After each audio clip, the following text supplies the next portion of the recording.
what we have right now is Dr. Enrico Torres, who is himself siya po ay very active sa academe. He has been awarded many times, no, as one of as a very distinguished professor, lalo na sa finance. And he is also part of a big organization, being a chief finance officer, and he is also part of many NGOs, no? Kasama ko ito bilang nasa board ng Far East Broadcasting Company, at siya din ang pinaka-president po ng The Great Lighthouse Foundation. So magandang gabi sa iyo. Good evening, Dr. Torres. Magandang gabi po, Pastor. Magandang gabi po. Salamat po for having me in your television interview tonight. Yes, this is our show. kasama ka dito. Oo. Now, so kumusta ka naman, Eric? How's family at ikaw, palagi kang naka-work from home, hindi ba? We're all working at home, all the executives and the professors of the university. We are required to do some lectures also, even through the internet. Oh, so we're using Zoom. Tuloy-tuloy ang pagtuturo mo, no, na as academician, as professor. Apo. Actually, we're doing that. That's part of the requirement also of the school, that we continue conducting our lectures, but it's no longer scheduled. So meaning it's really between us and the students when to convene. That's very commendable. Kahit ito sa atin, we're using the Zoom para sa ating program, para makita kayong lahat. Tungkol naman sa mga industries na kinabibilangan mo, medyo heavy ang effect sa business side ng itong enhanced community quarantine, hindi ba? Actually, sir, Pastor, we must look into it in a very holistic manner. The business sector, once affected by this community enhanced community quarantine, sometimes they call it extreme enhanced community quarantine, which I call a quasi-lockdown. When we look at it holistically, the business sector, when it suffers, everyone suffers. You talk about the employment, the workforce. You talk about the banking industry, wherein some of the institutions like ours, we have some obligations to pay. Yes. And we also talk about utilities and all of the above. So and the government, they will surely be affected because unemployment, and when business companies would be closing, no more taxes will be received by the central government. So how can they provide the usual welfare services that they are required to provide to our country? So hindi lang holistic ang term natin dyan, kundi from merong input to output ng buong economy natin, ng buong bansa natin, from supply to demand, everything dapat pinag-aaralan natin. Ang tawag na po ngayon dito, according to the IMF chairman, is that we are going to have a global depression. This is not a global recession, but global depression. And what's the difference between the two? Recession is an economic downturn, but for 2 consecutive quarters. Meaning, bumababa po yung ating gross domestic product for 2 consecutive quarters, meaning 6 months. But a depression would be longer, and the effect would be more, I should say more... Was it catastrophic ba? Catastrophic.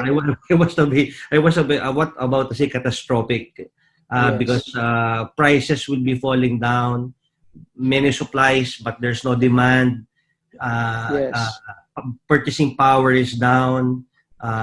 World economy will be affected because there will be no balance of payments and so on and so forth. So the difference is that recession would be 2 quarters. They would say 2 quarters of economic activity going down.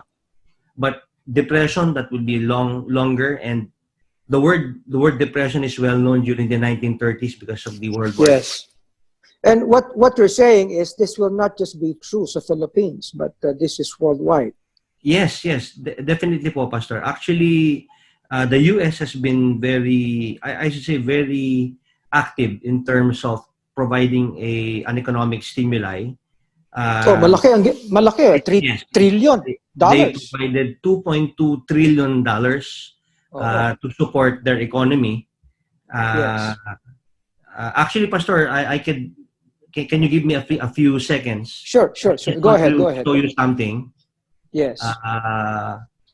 Makikita naman po nila ito eh. Ito po yung yung package ng Amerika, and you can see that even the percentages very clear. Amount, percentage, where it's going to go. Naka-allocate. Yes, naka-allocate po. Naka-allocate na po sila. Tapos ito po yung, they call it the CARES Act, Coronavirus Aid Relief and Economic Security Act. So they're very fast in passing a bill to come up with this $2.2 trillion that will be spent. Breakdown pa ho nila further po yan. Naka-breakdown po. Medyo maliit, but you can download that. They're very swift. They even come up with, let's say you're a mid-sized company between 500 to 10,000 employees, you can borrow with an interest rate very specific, not higher than 2%. You don't need to pay the principal and the interest in 6 months. Businesses for 500 and below, they can go directly to the banks and borrow for their 2.5 months, sometimes 3 months, for their payroll and other operating expenses po. So that's how swift they are in terms of answering the COVID crisis. So talagang doon makikita natin na this is really global. The pandemic is from the health pandemic, it's now growing into a financial and economic pandemic po. Alam mo, this thing should come to us as parang model, di ba? Alam naman natin how countries should gather together, no, at talk between themselves at mag-usap-usap sila ng mga tinatawag nating mga best practices. Tama po. Pagkatapos i-adapt nila, hindi naman natin to ina-address as just one country, no? At I think there should be collaboration, there should be talk, and there should be comparison. Isa lang naman lahat ang kaaway natin, COVID-19 all over the world. Di ba? Nagkakaiba lang tayo sa mga kung paano umaangal ang mga tao, kung paano matigas ang ulo ng mga tao, parang yun lang. Pero how this is going to be addressed, sama-sama tayo sa laban na ito eh. Kaya nagko-compare dapat tayo ng notes. Would you think so? Opo, I firmly believe that I have no qualms that the government is trying their best to address the issue. And I have to commend the president for these draconian measures pagdating dun sa health prevention of the corona spread. However, again, as I'm saying, it must be holistic. Hindi pwede lockdown natin ito. Pero, now, in saying that, in saying this, Dr. Eric, parang sinasabi mo na parang napapag-iwanan yata yung business sector sa ginagawa ng government. Is that what you're saying or what? Well, I may say yes. If you're going to look at the emergency powers, again, I would like to express my opinion that tama po yung emergency powers. But if you're going to look at Section 4 of the emergency powers, wala ho masyadong binanggit doon tungkol sa business sector except na wag munang maningil ng interest, wag munang mag-waive muna tayo ng penalties for 1 month. So imagine for 1 month. So after 1 month, what if, sabi niyo po kanina, narinig ko kayo, kasama niyo po si Jehan, binabanggit natin that this is just the beginning. So after April 14, so what will happen now? Are we going to go back? Actually, Pastor, the reason why I'm so stressed is that every day I need to answer questions and I need to address the issues coming from the creditors. Kasi siyempre, kinakabahan sila, nagpapanik sila eh. But again, in 2008 and in 1997, the same issue po eh. Nagkaroon tayo ng financial problem, but it was addressed properly. Although we have some some mistakes during that time na natutunan na naman. Ang issue lang dito is sana wag pong magpanic yung ating buong industriya, lalo na po dun sa side ng banking, wherein may mga creditors na gusto kagad na malaman kung ano ang gagawin ng mga businesses, paano nila babayaran yung kanilang mga utang. I firmly believe in all candor, Pastor, lahat naman ng creditors na nangutang, lalo na yung mga legitimate, gusto magbayad. But the question is, pag tinanong kayo like us, ano bang plano nyo? How are you going to? Pastor, nobody can answer right now. Yes. Not even the government can answer. If you're gonna ask the government, can you give us a projection onto how are you going to address the issue and when will be the rebound? The IMF said the rebound will be in 2021. But that is subject to the provision that the COVID virus can be arrested by, parang put to jail, no? Can be arrested by June of 2020. So if June to 2020, we still have the virus and it lingers, the 2021 rebound will surely be adjusted. So if you're going to look at dun sa mga batas na pinasa dun sa 2.2 trillion, meron na rin sinabi na 6 months hindi magbabayad. Meron dun sinabi 1 year hindi magbabayad yung mga small and medium, no? Yung bigger corporations 6 months. Yung maliliit 1 year. You don't need to pay interest and you don't need to pay the principal. So it's really a matter of taking it. Everyone will be hurt. Everyone will be hurt. Yes. And I want to strike an equilibrium. I'm simply saying, I understand the creditors, meaning the banks.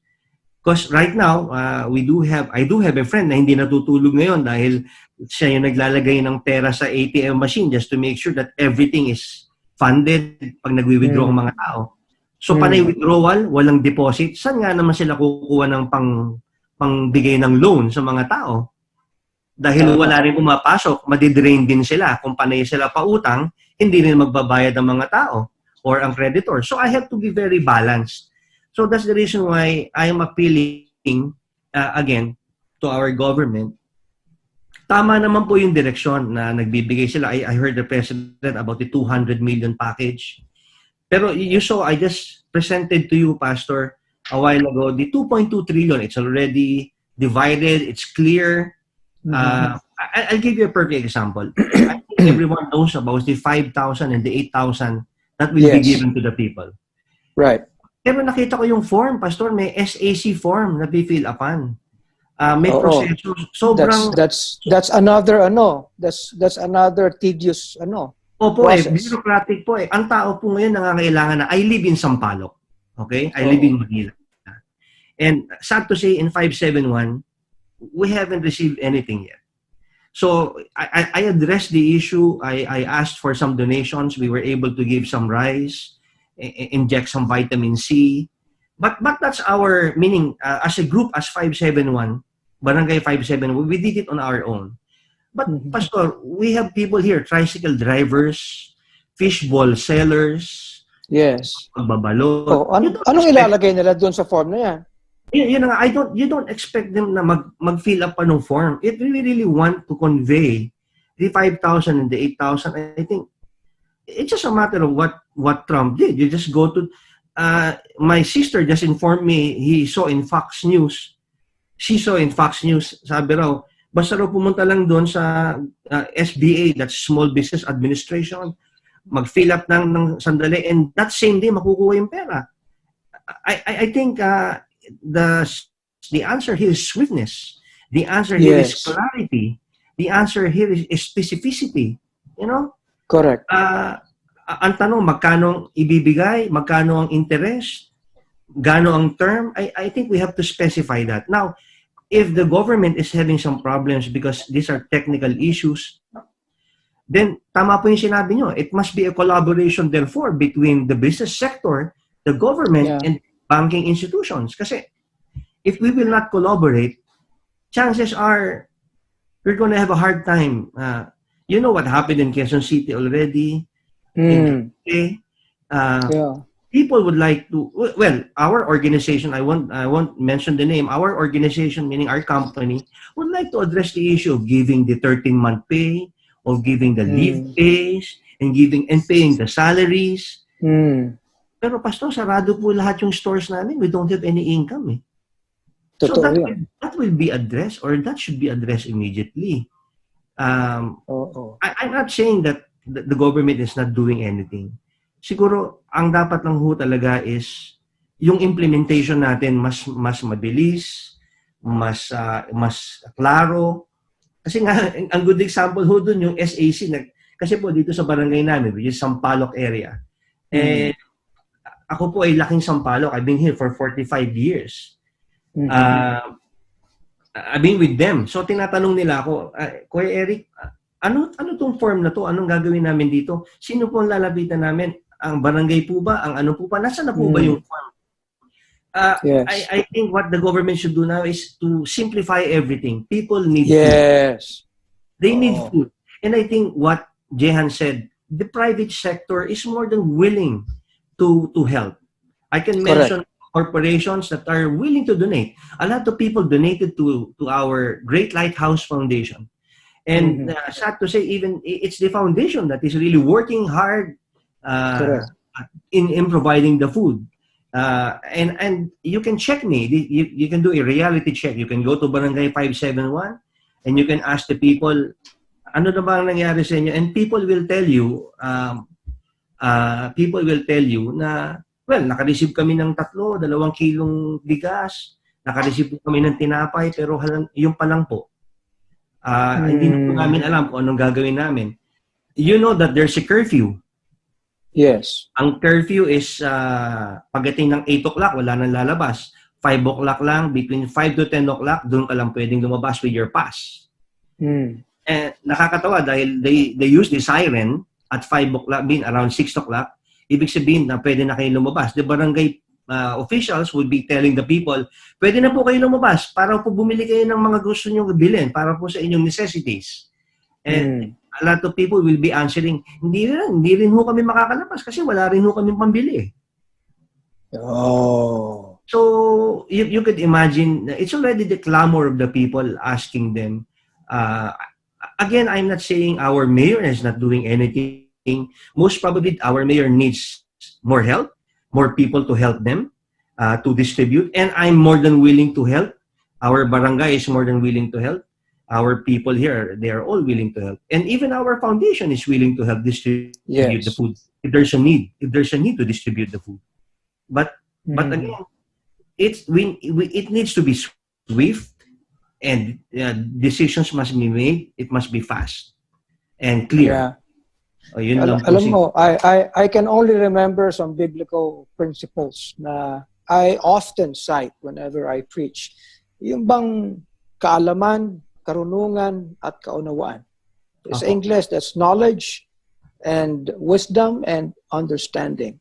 Now, we can have basic knowledge, pero pag hindi natin may act out, no?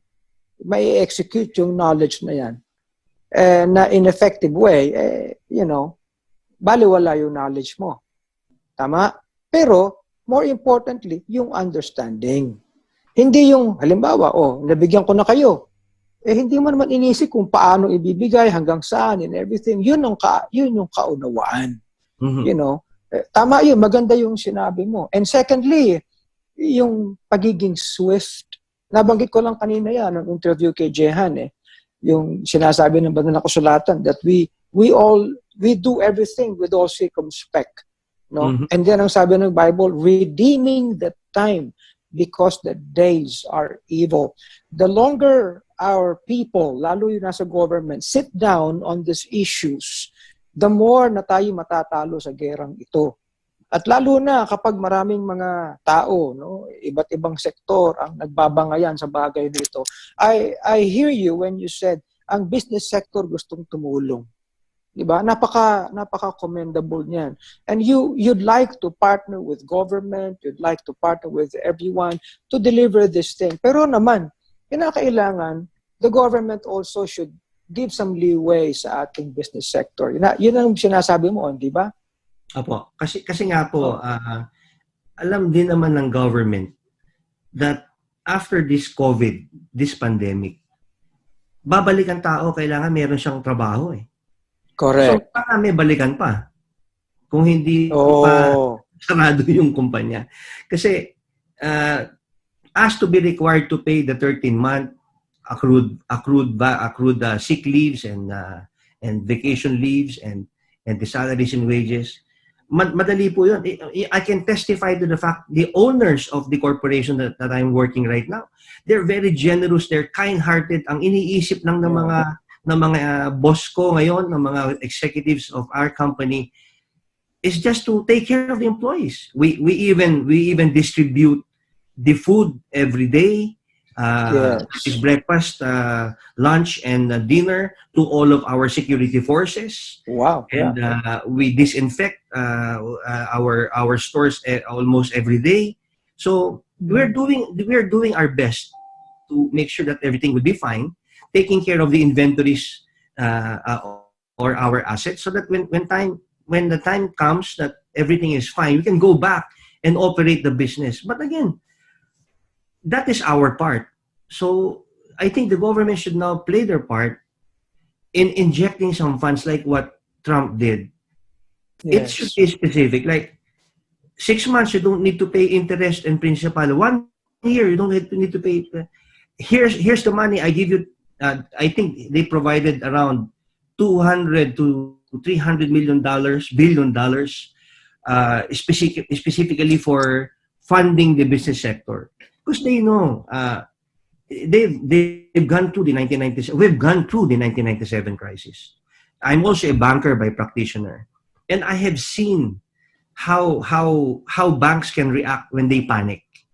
And You don't want that to happen. I don't want that to happen. That's why, as early as possible, and I am addressing all the bankers right now.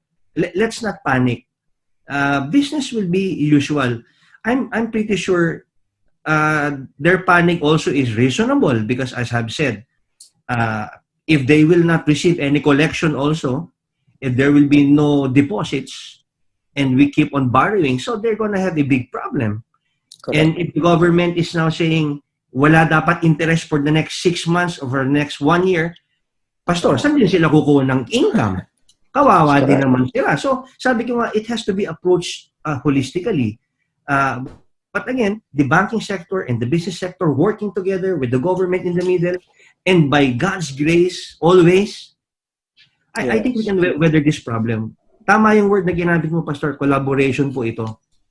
Yeah. Well, alam mo, I cited a verse in the Bible na sinabi ng ating Panginoon. A house divided against itself shall not stand. Mm-hmm.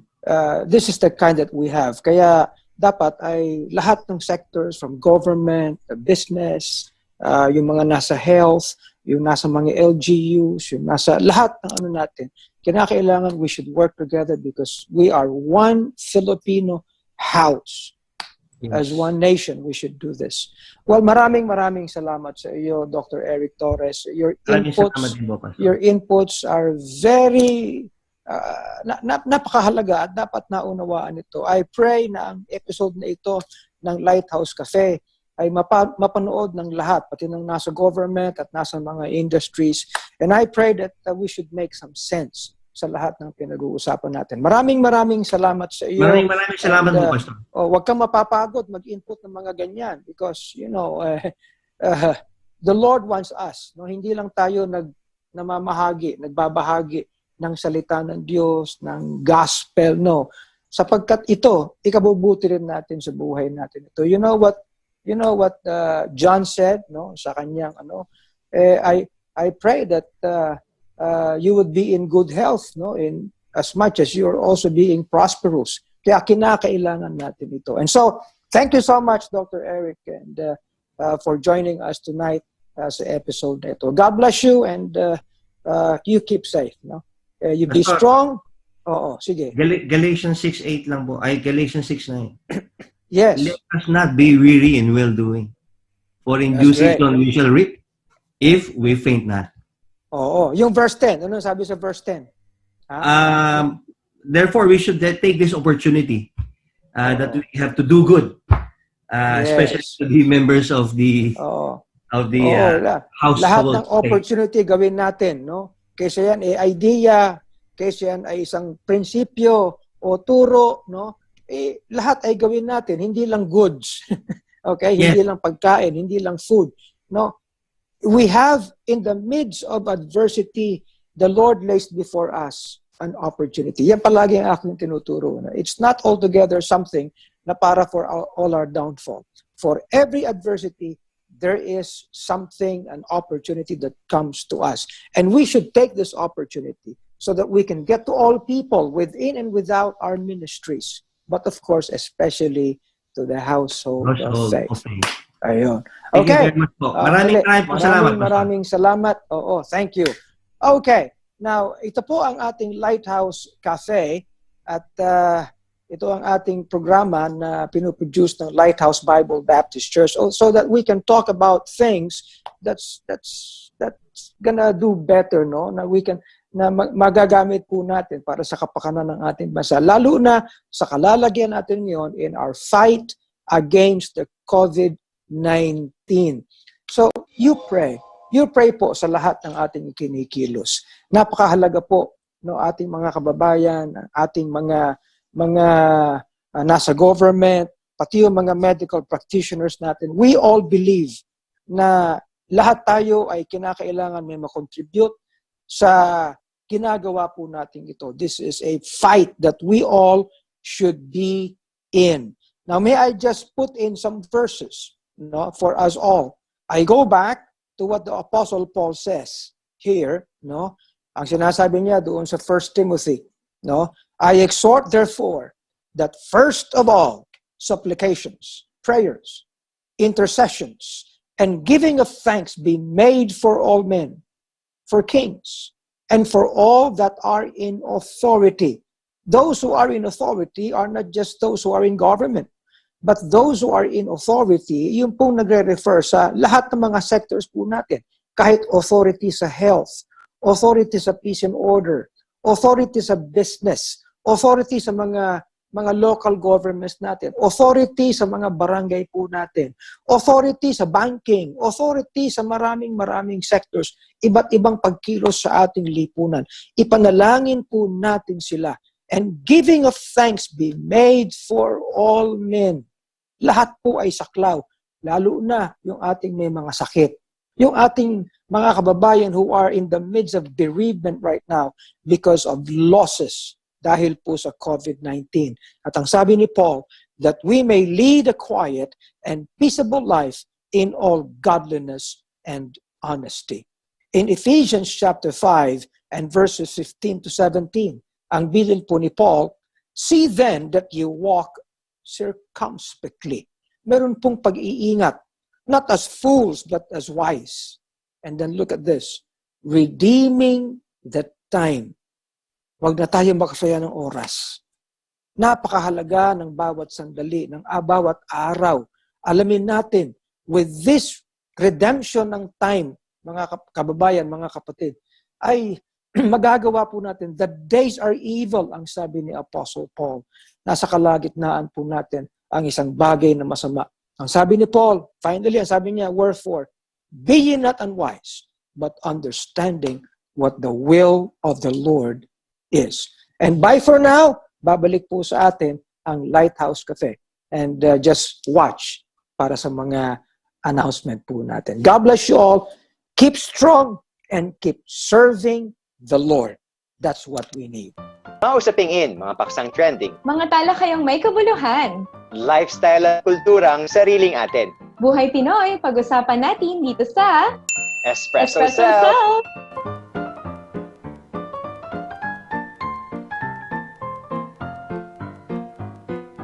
We're now at week 3 of our quarantine, and as of the recording of this video, ay meron na po tayong more than 3,500 confirmed cases dito sa Pilipinas. Globally, actually, meron na tayong over 1.3 million cases. At kung babalikan natin ng Pilipinas, ay mayroon na tayong almost 200 na deaths. But in terms of recoveries, ay meron na tayong over 70. Antoinette, mabigat yung kinakaharap natin. Kaya naman, gusto mo muna kitang kamustahin. Kumusta ka ba, Antoinette? Yes, Gabby. Totoo, no? Kasi as the days progress, nakikita natin hopefully paunti na paunti, pumupunta na tayo sa peak nitong COVID-19 dito sa Philippines. Kasi, di ba, once na makapunta na tayo sa peak, at least pa-decline na yung next nun. Pero totoo, mahirap siyang kinakaharap natin, especially I would say, for the communities na syempre kami, sineserve namin, and especially sa atin ding mga frontliners.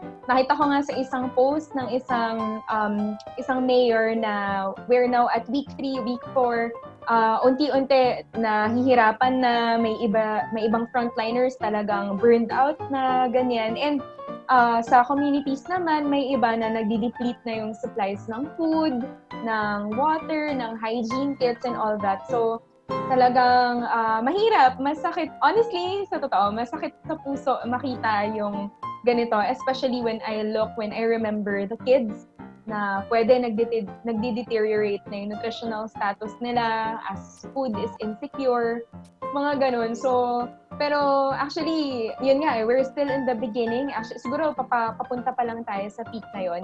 And one strategy ng ating government just this morning sa recording natin today ay nag-declare na ang ating government ng extension ng enhanced community quarantine until April 30. So, anong masasabi mo dito, Gabby, sa extended na ECQ na ito?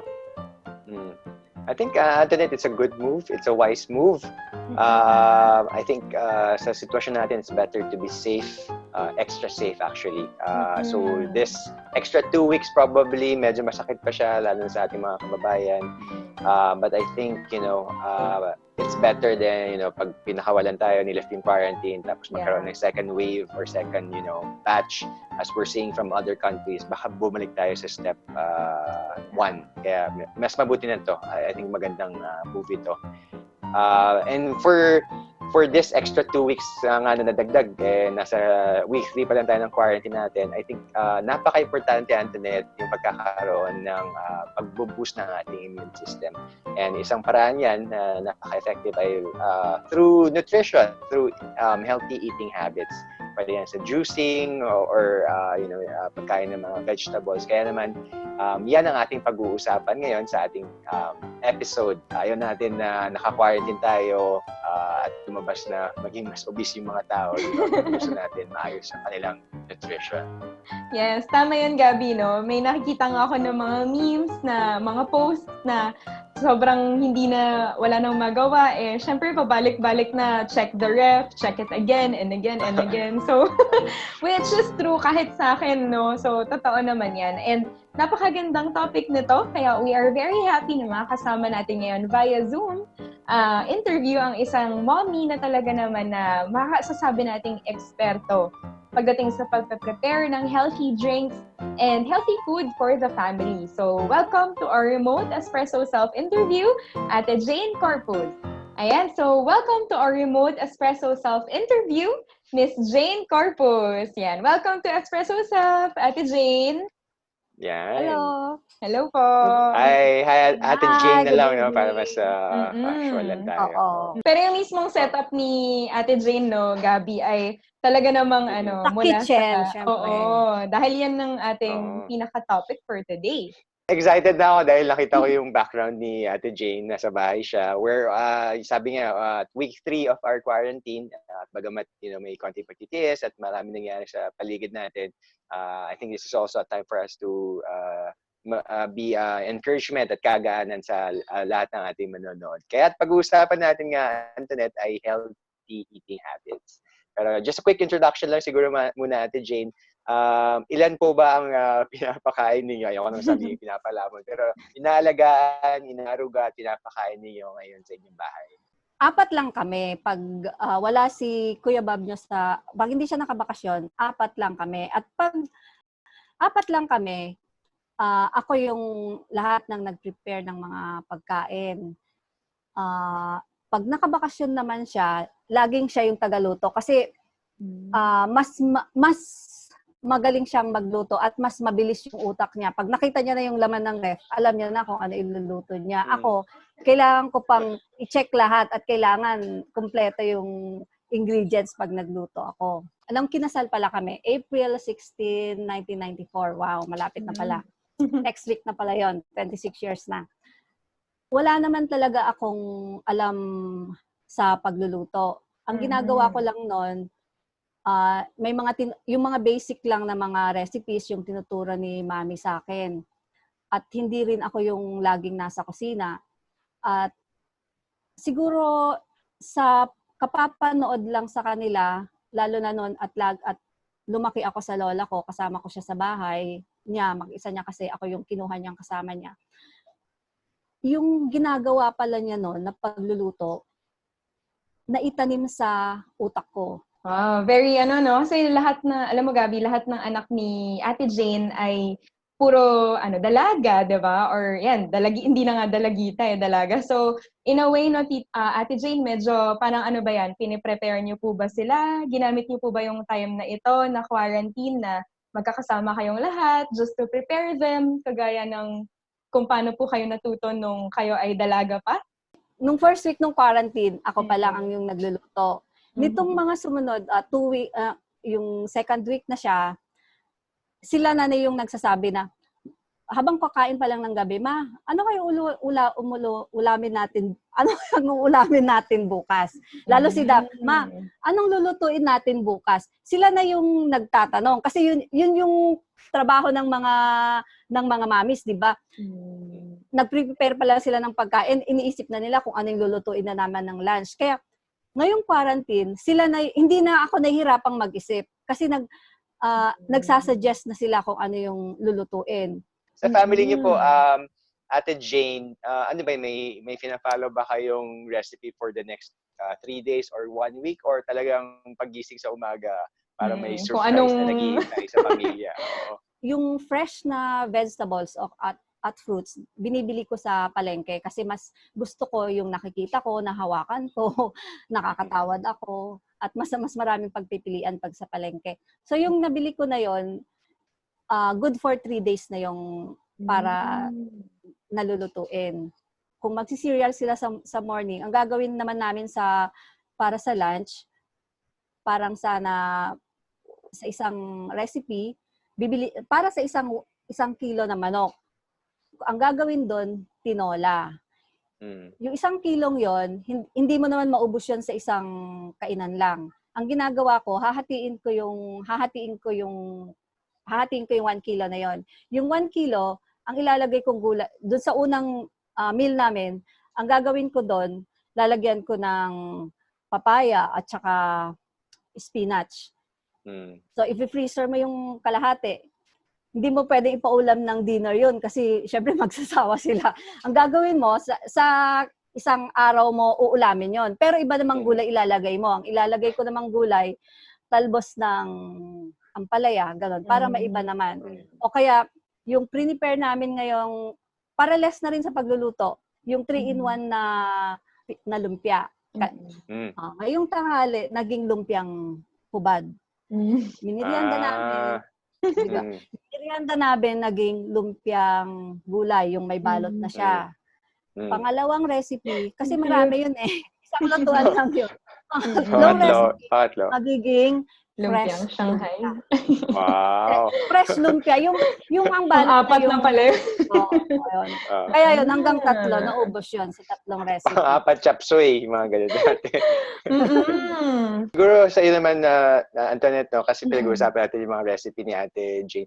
Ano yung mga benefits ng mga yung juicing, yung fruits, yung vegetables sa isang person? Tama, Gabi, no? Kasi mula nga I think paulit-ulit nga from WHO, from DOH and other sources na in order for us na makombat or matalo itong virus na to, kailangan nating i-boost yung immune system natin.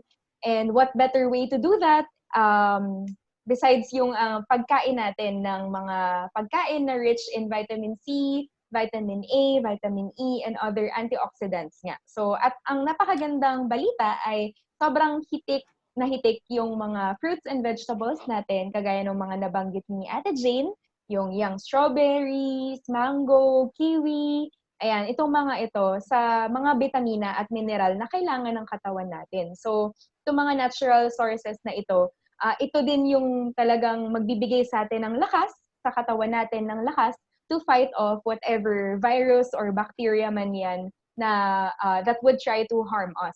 So, in our case, syempre yan yung nCoV na tinatawag nga natin.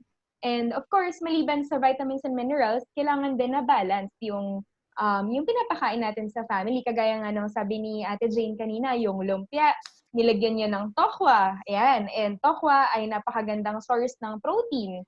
Hindi lang sa meat natin nakukuha yung protein, kundi pati dyan. So, maliban sa vitamins and minerals, we also need carbohydrates, proteins, and fat. Kahit fat, kailangan yan. Kasi minsan inisip natin masama siya. But yun, itong mga bagay na to, so kailangan, may tinatawag ang DOH na Tinggang Pinoy, wherein sa isang pinggan, makikita mo doon na kailangan nandun pa din yung iba't ibang sources ng nutrients natin. So we have carbohydrates and fat for energy, protein, and of course yung vitamins and minerals. And don't forget water. So itong mga bagay na to, syempre ay napakaganda talaga na from a mom perspective, yan, momshi na testimony ni Ate Jane ay siya mismo at talagang gumagawa siya ng paraan just to provide all these nutrients para sa kanyang family, which is yan naman din yung pinakamagandang maibibigay natin sa ating pamilya sa panahon natin ngayon. Alam mo yon, hindi pera, hindi ano pa ba, parang luho, kundi talagang itong vitamins and minerals and nutrients natin. Yeah, nakala ko sabi mo hindi edukasyon. Kailangan pa din yun eh.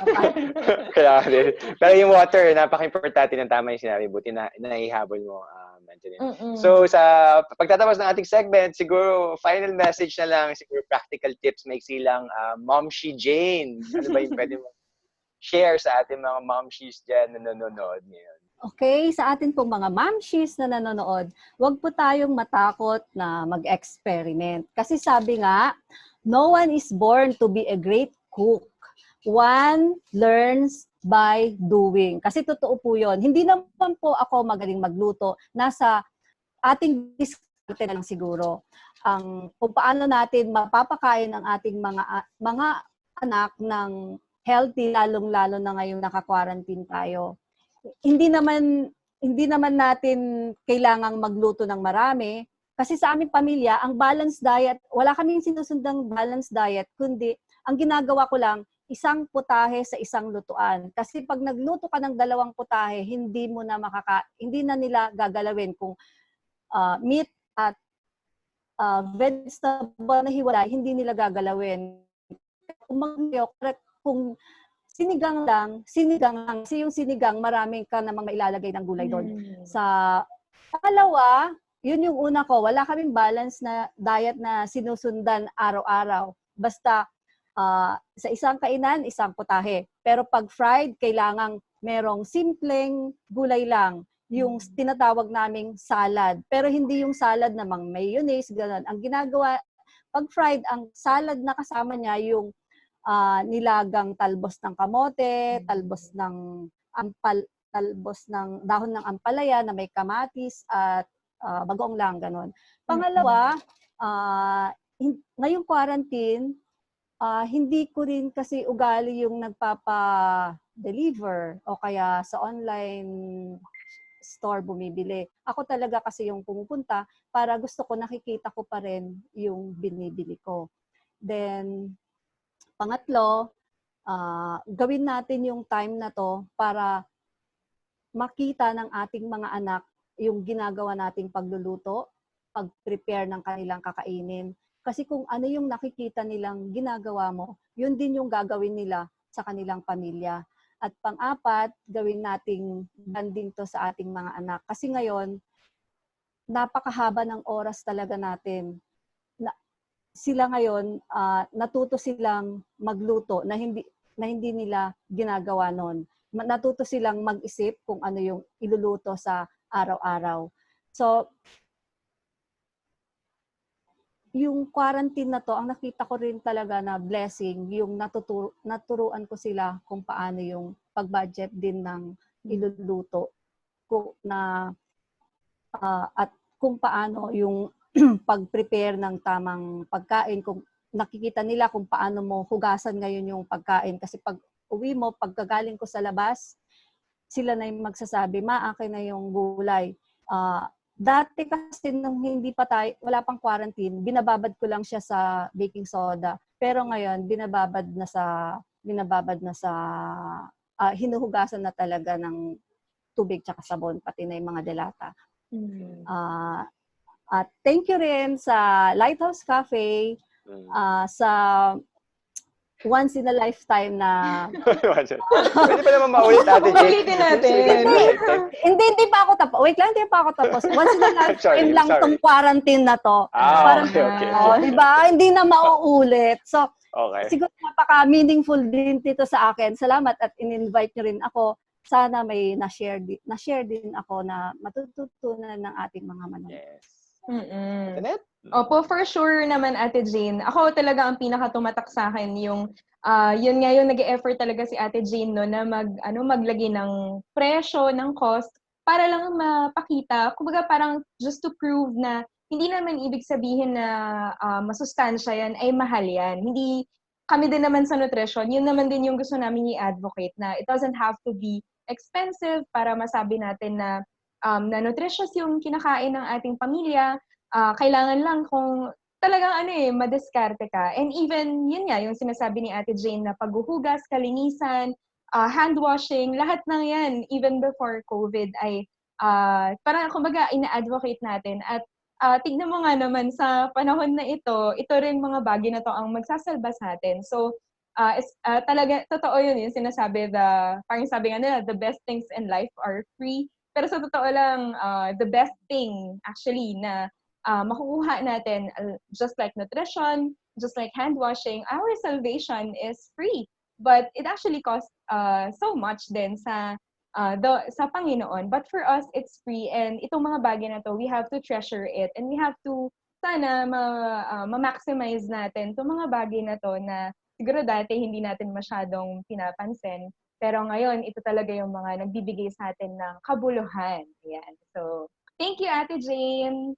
Ganda naman ang sinabi mo, Antoinette. I think yung maganda rin na naging blessing na nakausap natin si Ate Jane, and naging blessing na even yung situation natin ngayon with the quarantine, blessing for families like Ate Jane's family. So from practical side, healthy eating, healthy juicing, healthy fruits, and all that. From a personal side, I think you mentioned yung dulo na nagkaroon siya ng healthier relationship with the daughters. So napakagandang opportunity. And I think what you mentioned also, from a spiritual side, wala nang tatalo, a healthy relationship with Christ. Hello! Good morning!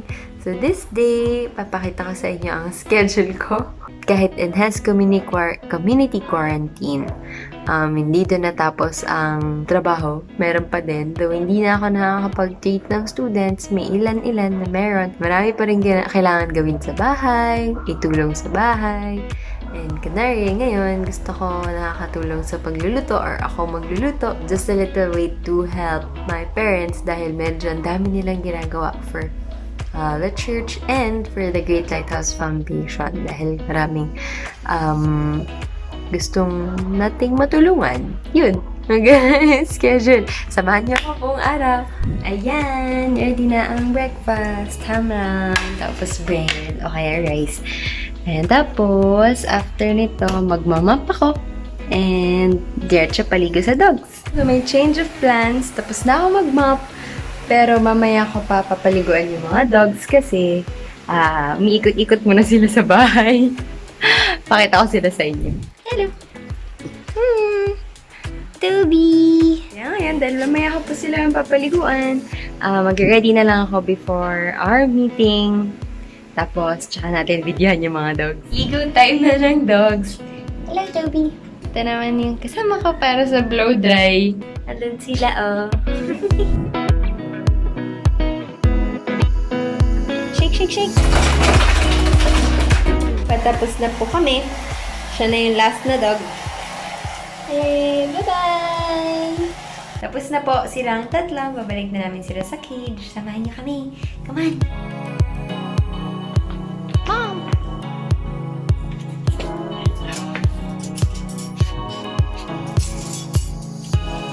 Ito muna sila. Matapos na maligo. Kaya gagawa naman ako prepare lang ako ng lesson for today sa online therapy. And hello sa aking family. Prepare na ako para sa session ko for today. Magkakaroon ako ng online therapy, online speech therapy. Ang tawag po namin doon ay telepractice through online platforms. Tuturuan namin sila ng goals namin sa kanila. Like, for example, sa kid ko na to, ang goal ko sa kanya ay recalling details, being able to answer questions from a story. Like, for now, magpapa-watch ako sa kanya ng short film. And then some answering questions, inferencing, what do you think happened, what do you think should happen, mga ganun lang na questions, not much about grammar, and not much about reading or English books, but more of communication as a whole. Nagagamitin niya every day. Yeah, that's what I always think of kapag nagturo ako ng kids. Grammar is not my first priority, but they need that. So, yun. Can we go back to the first box? Change went to. Because it didn't go anywhere. Good job! That's how you do it! Nice job! High five! So, umalis lang sandali yung student ko.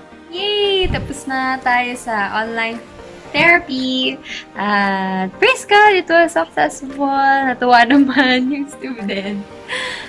Though distracted siya nung start, naging maayos na towards the end. So, ngayon, magluluto naman ng dinner. Doon tayo sa kitchen. Magluluto kami before mag-fellowship time. Yung live streaming ni Bishop. Okay, let's go! Ngayon, magluluto na tayo. Chicken afritada daw ng mommy. Marami silang ginagawa. So, gusto ko talaga na ako yung nagluluto for them. Kaya ngayong community quarantine, natututo na ako magluto.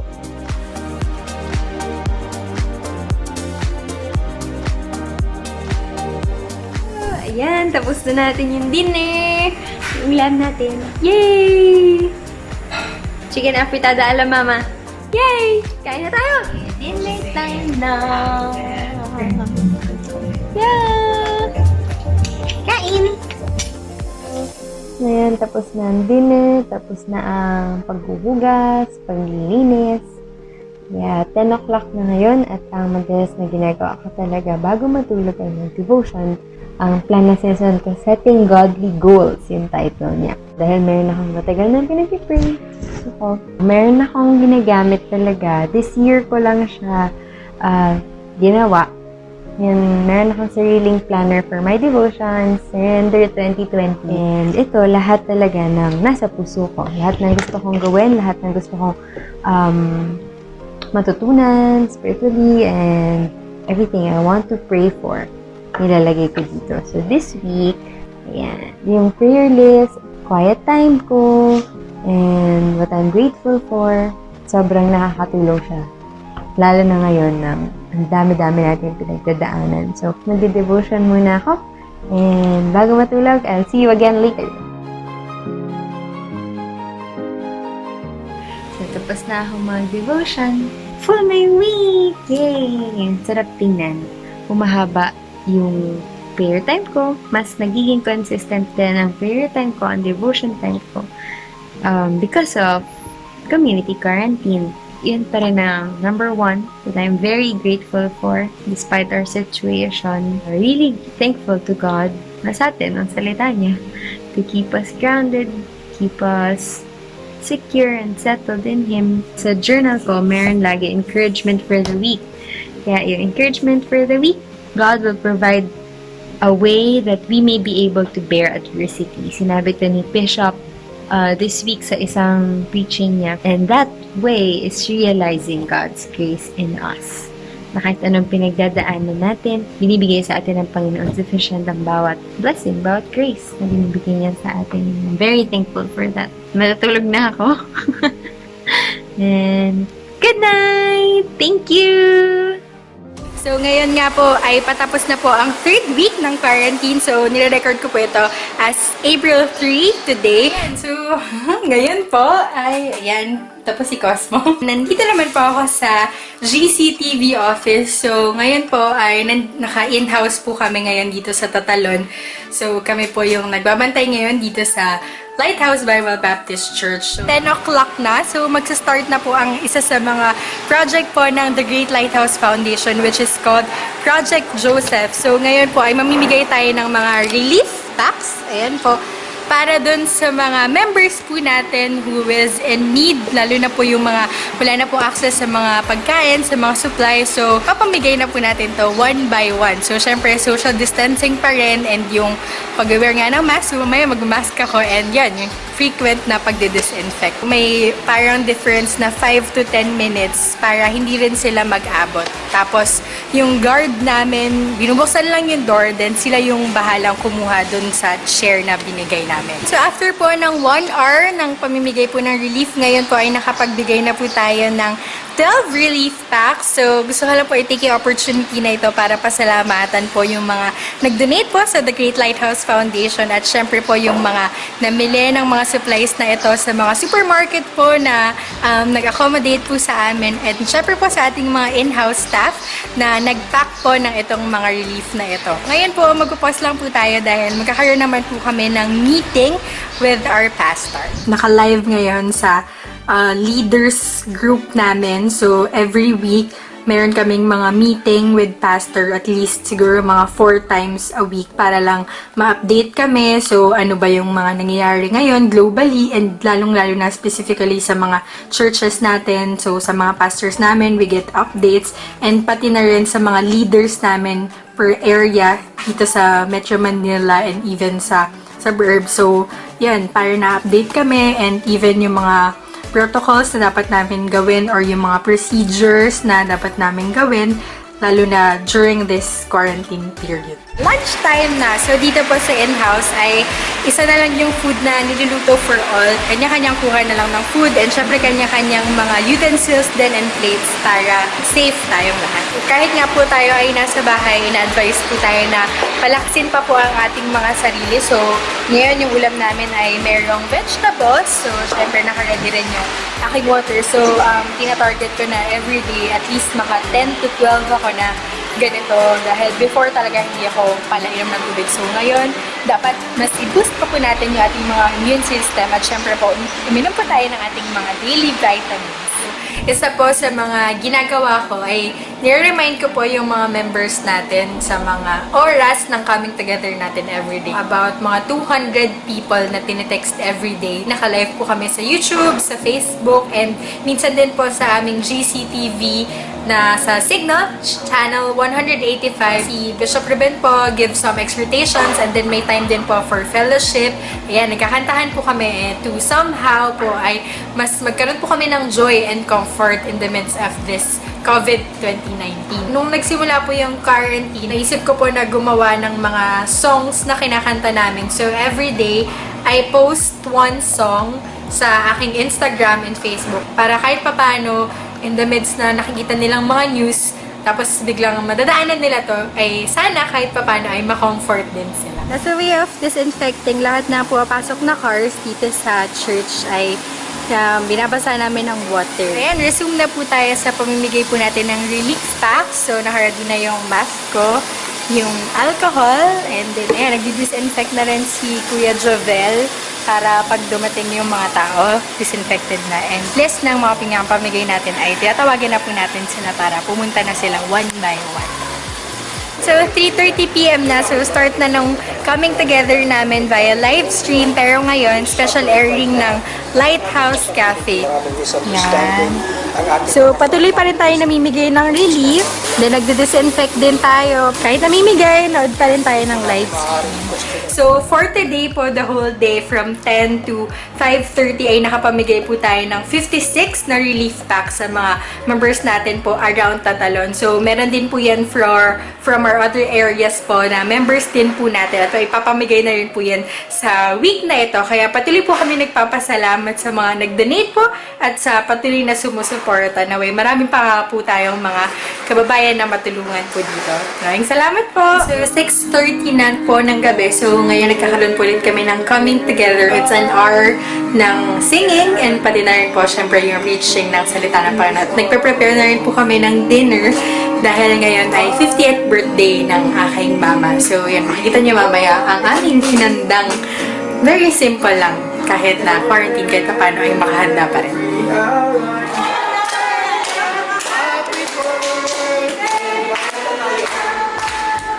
Ayan, so dyan po nagtatapos ang aking araw. So, naging napaka-productive po natin, lalo na nakatulong po tayo sa pamimigay po ng relief and nakapag-celebrate po tayo ng birthday kahit na nasa enhanced community quarantine. Maghanap po tayo ng ways para po tayo ay maging moving pa din. Panatilihin po nating malusog ang ating mga pangangatawan, hindi lang po para malabanan itong virus, kundi makaiwas din po tayo sa mga sakit. Thank you for joining me today. Good night!